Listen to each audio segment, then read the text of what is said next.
dans le livre de l'Exode et poursuivre ensemble l'étude de ce livre.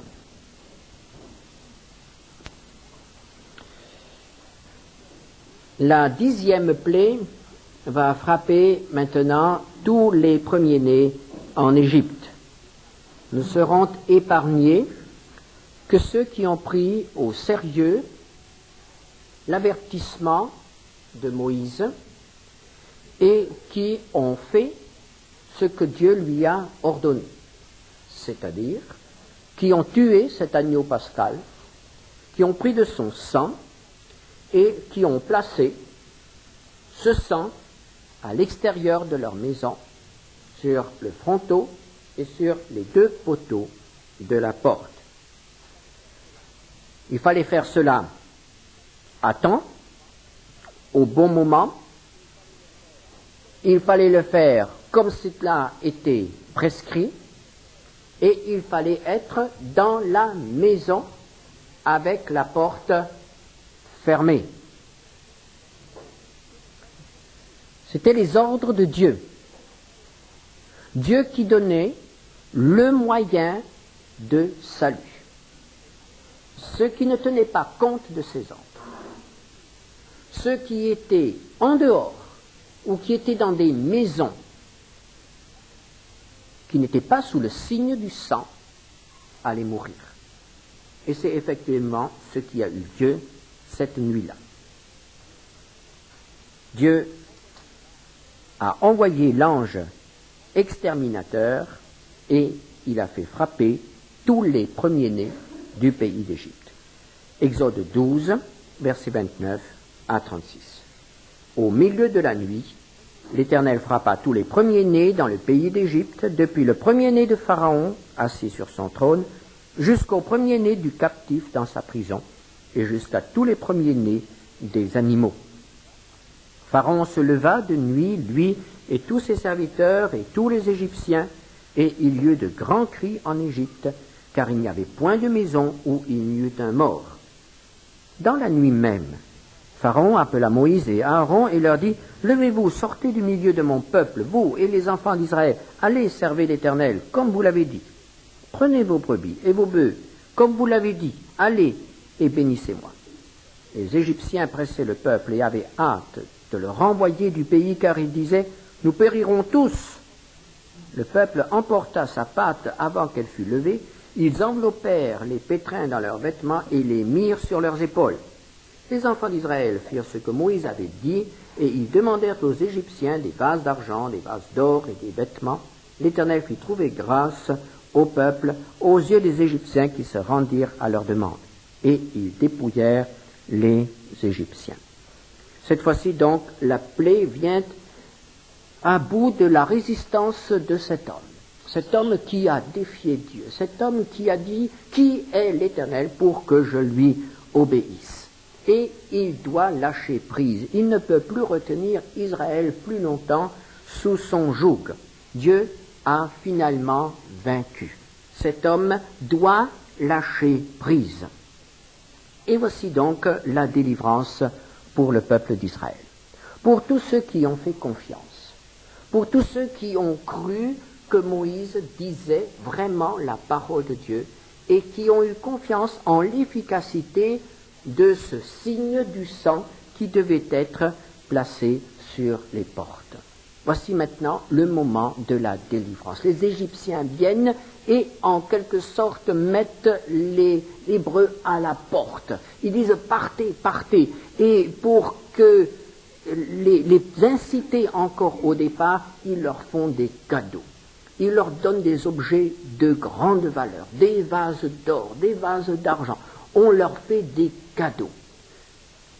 C'était en quelque sorte un salaire. Pendant des générations, les Hébreux ont travaillé gratuitement et il y a eu probablement là plus d'un maître, plus d'un Égyptien qui a donné quelque chose à ses anciens esclaves et pour qu'ils partent plus vite peut-être, mais Dieu voulait aussi que les Hébreux ne partent pas les mains vides. Dieu a comblé ce peuple d'esclaves en lui donnant en même temps la liberté. et c'est ainsi qu'ils peuvent partir. Alors commence pour eux une expérience grandiose.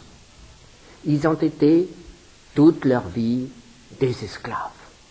Depuis des générations, ils ont été esclaves.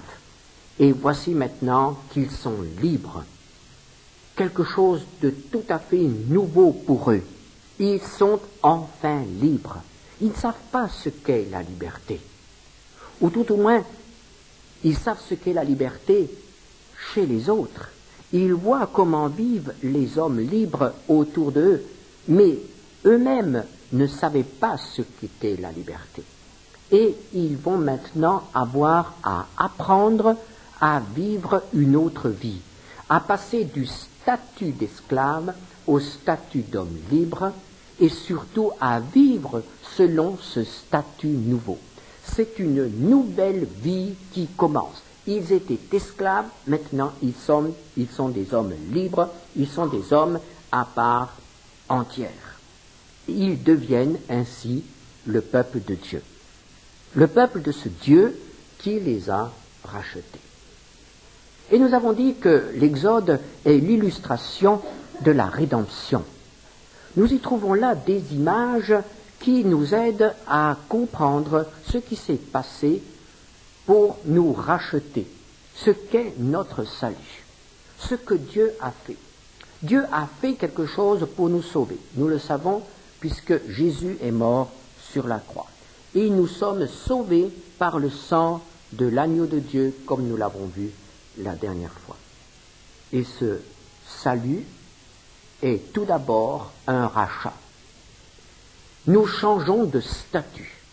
Nous étions esclaves de Satan et du péché, et nous devenons maintenant des enfants de Dieu, nous devenons des hommes libres. C'est donc quelque chose de tout à fait nouveau qui commence. Et il est exact de dire avec l'apôtre Paul, les choses anciennes sont passées, voici toutes choses sont devenues nouvelles. Une vie nouvelle commence, mais une vie qui doit être apprise. Une vie qui doit être découverte. Une vie qui va aller de progrès en progrès et qui a ses lois. La liberté du peuple d'Israël était une liberté qui se traduisait par d'autres lois. La liberté, ce n'est pas vivre sans loi. La liberté, ce n'est pas être sans aucune autorité au-dessus de soi. La liberté, pour les Hébreux, signifiait changer de maître, changer de loi. Ils vivaient désormais selon d'autres lois et sous la conduite d'un autre maître.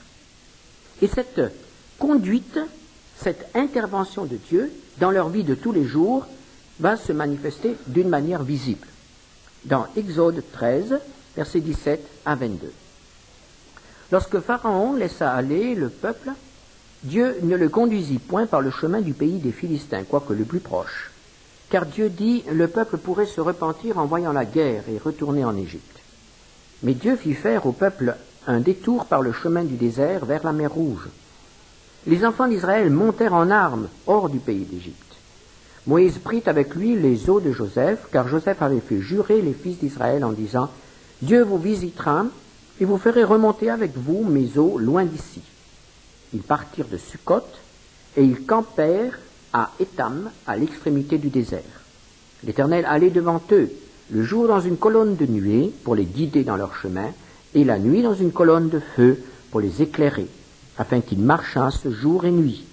La colonne de nuée ne se retirait point de devant le peuple pendant le jour, ni la colonne de feu pendant la nuit. Dieu va conduire son peuple et il va le conduire d'une manière visible, par le moyen de cette colonne. Une colonne de fumée ou un nuage. La nuit, une colonne lumineuse qui éclairait la nuit. Ce phénomène dura 40 années, pendant tout le séjour d'Israël dans le désert. Il sera le signe visible de la présence de Dieu au milieu de son peuple. Cette colonne de nuée remplira plusieurs fonctions. Certaines sont bien connues, d'autres moins. Par exemple, elle sera une protection pour le peuple. Nous allons le voir tout à l'heure.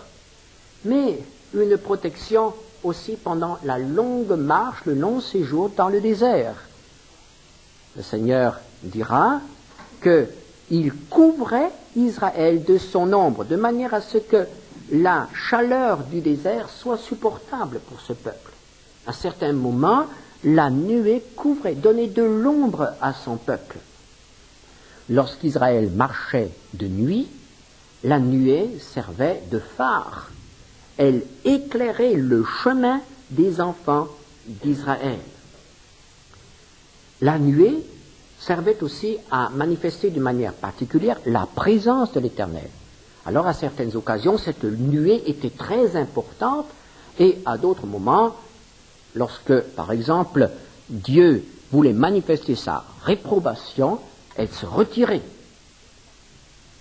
ou elle se déplaçait. Mais enfin, cette nuée était aussi un guide. C'est elle qui va montrer le chemin, c'est elle qui va choisir l'itinéraire. Cette nuée peut être identifiée à la gloire de l'Éternel, ce que les Juifs appellent la Shekhinah, c'est-à-dire la manifestation de la présence de l'Éternel. C'est aussi un symbole, une image du Saint-Esprit, le Saint-Esprit qui protège, le Saint-Esprit qui éclaire, le Saint-Esprit qui guide, qui conduit les enfants de Dieu. Et en effet, nous voyons que Dieu prend ce peuple totalement en charge. C'est lui qui choisit l'itinéraire. C'est lui encore qui décide lorsque la marche doit s'arrêter. Il décide des étapes. À certaines occasions, Israël marchera plusieurs jours de suite. En d'autres occasions, Israël restera sur place de longs mois, parfois des années. C'est Dieu qui décide du moment de l'arrêt et du moment du départ, de la longueur des étapes, de l'itinéraire. Israël a parfois tourné en rond, parfois est revenu sur ses pas, mais c'est toujours Dieu qui décide. Et ici, nous voyons que dès le moment du départ, l'initiative est entre ses mains. Il y avait deux routes possibles, celle qui était la plus rapide, qui consistait à longer la côte pour arriver directement en Palestine, mais c'était la route très fréquentée, donc une route fortifiée. Dieu n'a pas voulu conduire son peuple par ce chemin-là. Il voulait aussi l'avoir au Sinaï, et le Sinaï c'est beaucoup plus au sud, alors Dieu le conduit par le désert. Et Dieu fait donc descendre Israël vers le sud, le long de la mer Rouge. C'est Dieu qui conduit. C'est aussi notre expérience. Dieu nous conduit, nous aussi, par son esprit. Le Seigneur Jésus a dit dans Jean 16, verset 13, « Quand le Consolateur sera venu, l'Esprit de vérité, il vous conduira dans toute la vérité. » Ou encore, Romains 8, verset 14, « Ceux qui sont conduits par l'Esprit de Dieu sont fils de Dieu. » Dieu nous conduit vraiment par son esprit. Et nous pouvons en faire tous l'expérience. Et je pense que nous pourrions tous maintenant rendre témoignage d'occasions où nous avons vraiment réalisé que Dieu nous avait conduits, que Dieu avait choisi l'itinéraire, que Dieu avait marqué des étapes, des arrêts, que Dieu avait ordonné une marche forcée peut-être aussi une marche de nuit. C'est lui le guide, c'est lui qui ouvre, c'est lui qui ferme les portes, c'est lui qui fait passer par le désert ou qui nous fait passer par des chemins beaucoup plus agréables. C'est lui qui conduit. Et quand nous pensons à aux années qui se sont écoulées, quand nous réfléchissons à notre expérience avec lui, nous devons dire c'est vrai, il m'a conduit. Comment nous conduit-il? Par son esprit, mais aussi et surtout par sa parole. Le Saint-Esprit emploie la parole de Dieu. Et c'est par la lecture quotidienne de la parole de Dieu que nous pouvons connaître la volonté de Dieu pour nous. Celui qui ne lit pas la parole de Dieu ne peut pas prendre de décision, ne connaît pas la volonté de Dieu et ne doit surtout pas s'attendre à ce que le Saint-Esprit le guide directement. Le Saint-Esprit ne fait pas l'économie de la parole de Dieu. Le Saint-Esprit ne remplace pas la parole de Dieu, ne nous détourne pas de la parole de Dieu. L'action du Saint-Esprit sera toujours de nous conduire à lire, à méditer et à obéir à la parole de Dieu. L'action du Saint-Esprit se passera par la parole de Dieu. Et nous pouvons aussi souligner que le Saint-Esprit ne nous donnera jamais une indication contraire à ce qui est écrit dans la parole de Dieu. Il ne peut pas y avoir de contradiction entre l'Esprit de Dieu qui est à l'origine de la Bible et la Bible. Jean 16, verset 13, il ne parlera pas de lui-même, mais il dira tout ce qu'il aura entendu.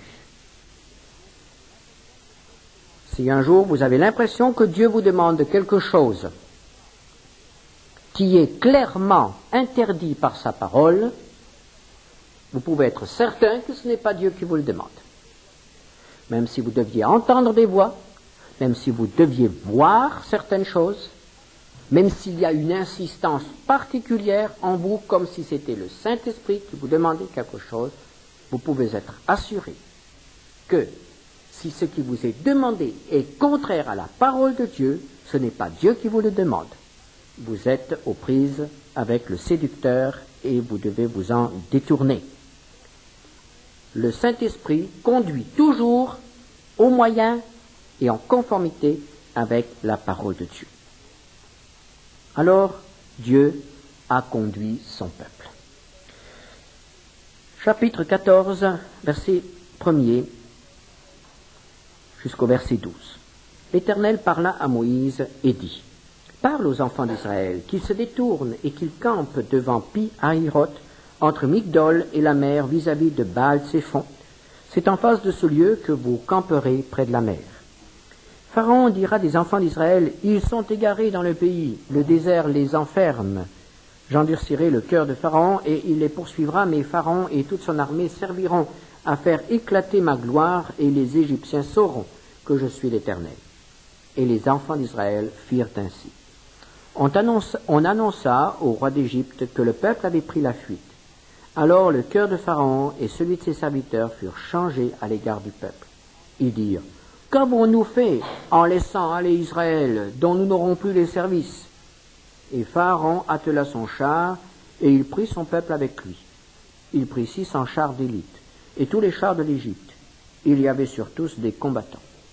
L'Éternel endurcit le cœur de Pharaon, roi d'Égypte, et Pharaon poursuivit les enfants d'Israël.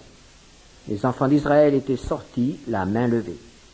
Les Égyptiens les poursuivirent, et tous les chevaux, les chars de Pharaon, ses cavaliers, son armée, les atteignirent, campés près de la mer vers Pi-Hahiroth, vis-à-vis de Baal-Tséphon. Pharaon approchait. Les enfants d'Israël levèrent les yeux, et voici les Égyptiens étaient en marche derrière eux. Et les enfants d'Israël eurent une grande frayeur, et crièrent à l'Éternel. Et ils dirent à Moïse: N'y avait-il pas des sépulcres en Égypte sans qu'il fût besoin de nous mener mourir au désert? Que nous as-tu fait en nous faisant sortir d'Égypte? N'est-ce pas là ce que nous te disions en Égypte? Laisse-nous servir les Égyptiens, car nous aimons mieux servir les Égyptiens que de mourir au désert. Dieu leur a fait faire un détour. Il les conduit par le désert le long de la mer Rouge. Et voici, ils aboutissent à un piège. En effet, On ne peut pas clairement identifier les lieux où cette scène a eu lieu, mais il semble qu'Israël s'est engagé dans une vallée. Cette vallée est bouchée à l'extrémité par la mer Rouge. Des deux côtés se dressent des collines ou des montagnes, et voici que soudain, Pharaon vient par l'arrière.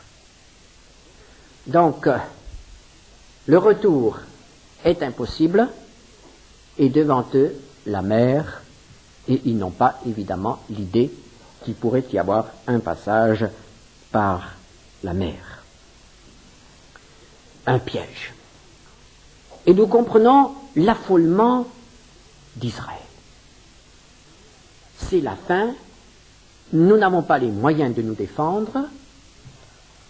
Imaginez cet immense camp, avec femmes, enfants, vieillards, animaux, et une armée qui était quand même la plus puissante de l'époque. 600 chars, 600 chars armés, c'est-à-dire avec des combattants d'élite. Que va faire ce peuple? Et nous comprenons la peur d'Israël. Les enfants d'Israël eurent une grande frayeur et crièrent à l'Éternel. La grande peur. Et c'est cette occasion que Dieu va utiliser pour glorifier son nom. Il veut se manifester comme le Dieu des délivrances. Et que va-t-il faire?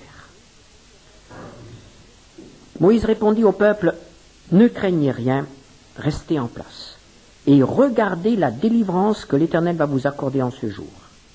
Car les Égyptiens que vous voyez aujourd'hui, vous ne les verrez plus jamais. L'Éternel combattra pour vous, et vous gardez le silence. » Dieu est le Dieu des délivrances, mais il exige de notre part que nous remplissions certaines conditions. Quelles sont les conditions? Il veut que nous lui fassions confiance. Et la confiance, la foi, se manifeste d'abord par le silence. Vous gardez le silence. Ne continuez pas à crier, pas de panique, restez calme, restez silencieux. Et voici que un calme, un silence impressionnant s'installe dans ce camp. Ils étaient plusieurs centaines de milliers. La Bible indique 600 000 hommes, sans les femmes, sans les enfants, sans les vieillards. Ça fait un peuple nombreux. Et voici le silence. Dieu demande à cette multitude de se taire. La foi se manifeste dans ce domaine par le silence. Elle se manifeste par le calme. Elle se manifeste par l'attente. L'attente. Et c'est peut-être cela qui est le plus difficile dans l'épreuve. Pharaon n'attendait pas. Pharaon approchait. Chaque minute qui passait augmentait le danger. Chaque minute précipitait l'extermination totale de ce peuple. Et Dieu demande au peuple d'attendre. D'attendre en silence, de ne pas prendre d'initiative, de lui faire totalement confiance. Et il promet, l'Éternel combattra pour vous. C'est mon affaire. C'est moi qui vous ai conduit dans ce lieu et c'est moi qui en prends la responsabilité. Quelle expérience! Il peut arriver qu'en obéissant au Seigneur, nous soyons placés dans des situations extrêmement difficiles et peut-être même dangereuses. Alors nous pouvons aussi nous appliquer cette expérience du peuple d'Israël. et dire, Seigneur, tu m'as conduit ici. Je suis en ce lieu. Je suis dans cette situation de par ta volonté. Évidemment, il faut être certain que nous ne sommes pas nous-mêmes mis dans le guêpier. Parce que ça aussi, parfois, on confond la volonté de Dieu et puis notre propre volonté. Mais enfin, quand nous avons la conviction, quand nous avons la certitude que nous ne sommes pour rien à la situation à laquelle nous nous trouvons, que nous sommes là de par la volonté de Dieu et que les choses vont très mal, alors nous pouvons dire, Seigneur, je suis là, c'est toi qui m'as conduit. Je n'ai fait que suivre la nuée et me voici dans cette situation. C'est une situation inextricable. Eh bien maintenant, je m'attends à toi. Je ne vais pas crier, je ne vais pas prendre des initiatives de panique, je m'attends à toi. L'Éternel combattra. Et en effet, l'Éternel combat. Ah, il est beau de voir la stratégie du Seigneur. Tout d'abord, chapitre 14, versets 19 à 20, l'ange de Dieu qui allait devant le camp d'Israël partit et alla derrière eux, et la colonne de nuée qui les précédait partit et se tint derrière eux. Voici donc la colonne, le Seigneur qui se met entre les Égyptiens et les Hébreux. Les Égyptiens, croyant toucher Israël, atteindre Israël, en réalité se trouvent face à face avec Dieu. Ce n'est plus un peuple qu'ils ont devant eux, c'est le Dieu Tout-Puissant, le Créateur. Celui dont Pharaon s'est moqué, celui contre lequel il s'est révolté. Dieu est entre son peuple et les ennemis. Dieu sera un bouclier, une muraille, une barrière infranchissable. Pendant ce temps, Dieu prépare une voie. La mer Rouge s'ouvre. Verset 22. Les enfants d'Israël entrèrent au milieu de la mer à sec et les eaux formaient comme une muraille à leur droite et à leur gauche. Ils s'engagent dans ce passage et ils avancent. Les Égyptiens sont retenus pendant une grande partie de la nuit. Du côté d'Israël, la colonne éclaire le passage. Du côté des Égyptiens, c'est la nuit totale. Quand enfin les Égyptiens avancent et entrent dans la mer, il se produit d'autres phénomènes. Chapitre 14, versets 24-25. À la veille du matin, l'Éternel, de la colonne de feu et de nuée, regarda le camp des Égyptiens et mit en désordre le camp des Égyptiens. Il ôta les roues de leurs chars et en rendit la marche difficile. Les Égyptiens dirent alors, fuyons devant Israël, car l'Éternel combat pour lui contre les Égyptiens. Il s'est passé là aussi quelque chose qui a affolé les Égyptiens. Les chars perdaient leurs roues. Les chars se sont peut-être embourbés. Ils avançaient là, dans le passage ouvert à travers la mer Rouge. Ils se sont embourbés, les chars ont perdu les roues, et ça a été le désordre. Mais les soldats ont compris. C'est l'Éternel, le Dieu des Hébreux, qui est contre nous. Et ils ont eu peur, ils ont voulu fuir, mais c'était trop tard. La mer Rouge s'est refermée sur eux, chapitre 14, verset 28.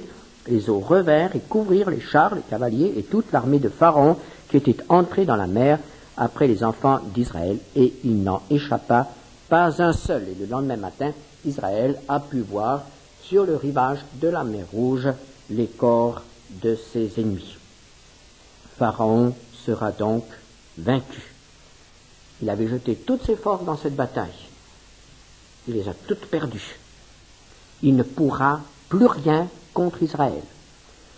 Le texte ne dit pas que Pharaon a trouvé la mort. Il semble que non. Pharaon ne s'était peut-être pas engagé dans la mer Rouge. Pharaon est peut-être resté à l'arrière.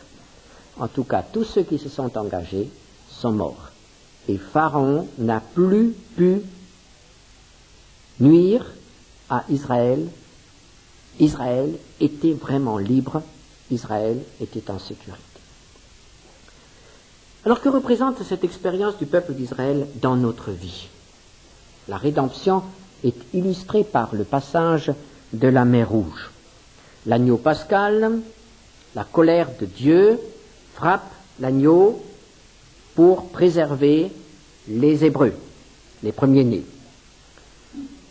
La croix de Golgotha, la colère de Dieu frappe Jésus pour sauver tous ceux qui croient en lui et qui lui obéissent.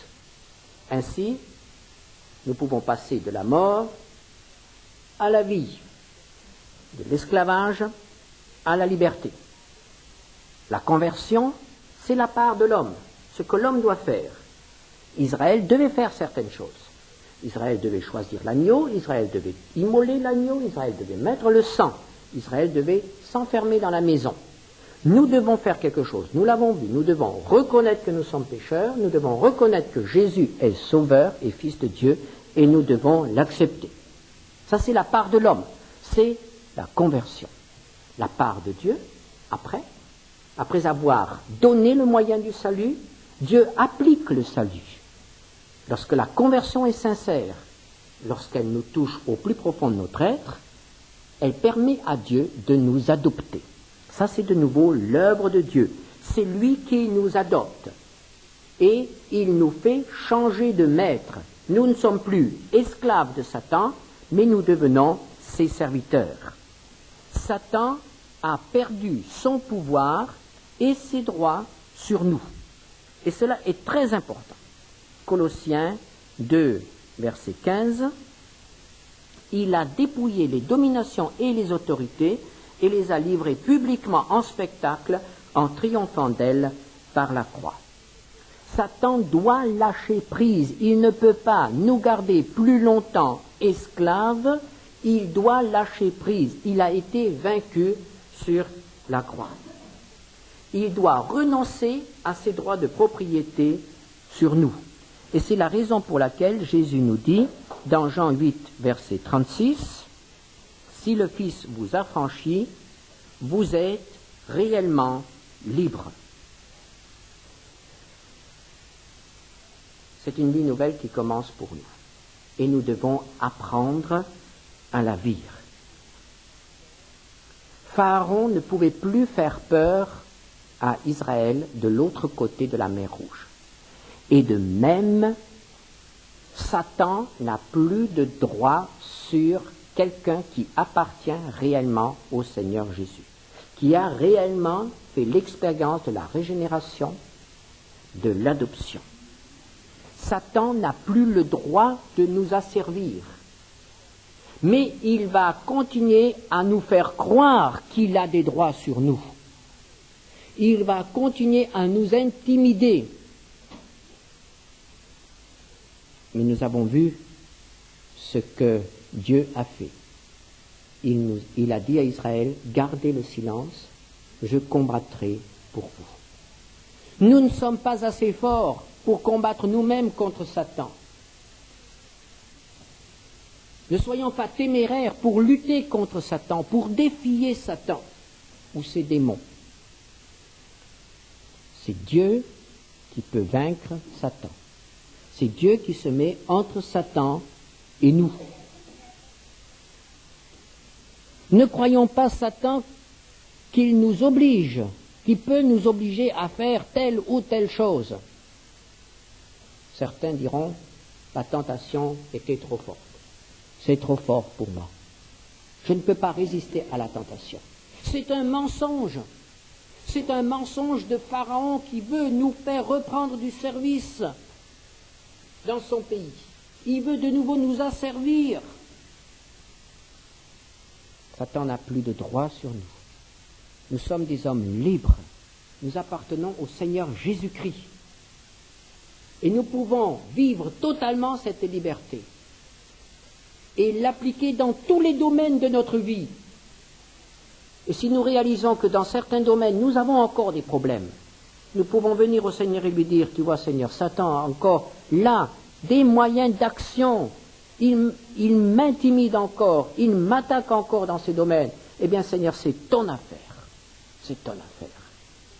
Interviens pour moi. Tu as dit que je serai réellement libre. Et je la veux, cette liberté. Je veux être vraiment libre. Je veux vivre toute ma vie comme un homme libre à ton service. Le passage de la mer Rouge a été pour le peuple hébreu une expérience qui l'a définitivement débarrassé de la peur de Pharaon. Il y a eu d'autres problèmes dans le désert. Mais quand Israël est sorti de la mer Rouge, Israël était un peuple libre, juridiquement libre. Il y avait encore des esclavages intérieurs liés au cœur de l'homme. À certains moments, ils voudront retourner en Égypte. Mais juridiquement, ils étaient libres. Et de même, la conversion produit ces deux effets. Celle de la nuit de Pâques, qui règle notre problème de la condamnation et de la colère de Dieu, et celle du passage de la mer Rouge, qui règle le problème de nos relations avec Pharaon, avec Satan. Il faut voir ces deux aspects de la conversion. Pas seulement le salut, mais aussi l'affranchissement. Prions ensemble.